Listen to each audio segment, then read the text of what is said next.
ஒரு பேங்க் உத்தியோகத்துக்கு ஒருத்தன் வந்தான், கேள்வி கேட்டாரு. பேங்க்ல வேலை பார்க்க வந்திருக்கான், கேள்வி கேட்கணும்ல. என்னடா 8 3 பேருக்குன்னா என்னடான்னு கேட்டிருக்காரு. இன்டர்வியூல 23 விட்டான். வாய் தவறி சொல்லிவிட்டான். தெரியும் சரியான தெரியும், வாய் தவறி சொல்லிட்டான். உடனே சரி போயிட்டு வந்துட்டாங்க. வெளியில வந்து யோசிச்சான், ஆஹா இது ஒரு சின்ன கேள்வி, 8 3 பேருக்குன்னா என்னன்னு கேட்டாங்க, நம்ம வாய் தவறி 23 சொல்லிட்டோம், இது நிச்சயமா இந்த வேலை கிடைக்காது, பேங்க்ல எப்படி வேலை கொடுப்பாங்க, ஏதோ தப்பா போச்சுட்டு போயிட்டான். நமக்கு வேலை இல்லைன்ட்டு வீட்டுக்கு போனா ஒரு 10 நாள்ல அப்பாயின்மெண்ட் ஆர்டர் வந்துட்டுது, வேலைக்கு வந்து சேர்ந்துக்கிடான்னு. அப்ப நினைச்சானா, சரி அவரும் சரியா காதல வாங்கல போல இருக்கு நம்ம சொன்னதை, இதை வந்து நம்ம உண்மையை சொல்லக்கூடாது, பேசாம போய் சேர்ந்துரும்ட்டு வேலையில போய் சேர்ந்துக்கிட்டான். பர்மனன்ட் ஆனதுக்கு அப்புறம் சொல்லுவோம்னு.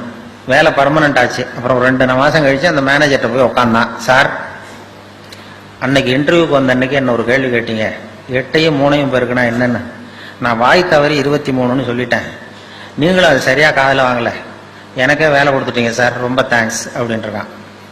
அப்ப அவரு சொன்னார், அப்படி இல்லப்பா உட்கார் சொல்றேன், அன்னைக்கு இன்டர்வியூ நடந்த அன்னைக்கு உன்னையும் சேர்த்து மொத்தம் 294 பேர் வந்தீங்க இன்டர்வியூக்கு. நான் அந்த 294 பேர்கிட்ட இந்த கேள்வி கேட்டேன், 8 3 பேருக்குன்னா என்னன்னு, நீ சொன்னதுதான் நியரஸ்ட் கரெக்ட் ஆன்சர்.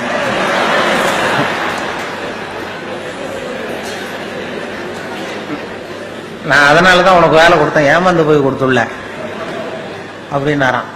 அதுதான் அந்த பைத்தியத்தன்மை. அதாவது வாழ்க்கையில வந்து நிம்மதி வேணுங்கிறவங்களுக்கு நியரஸ்ட் கரெக்ட் ஆன்சர் பார்க்க தெரியணும்.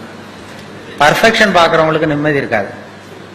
அறிவியல்ல துல்லியம் முக்கியம், சயின்ஸ்ல எல்லாம் ரொம்ப துல்லியம் தான் வேணும்.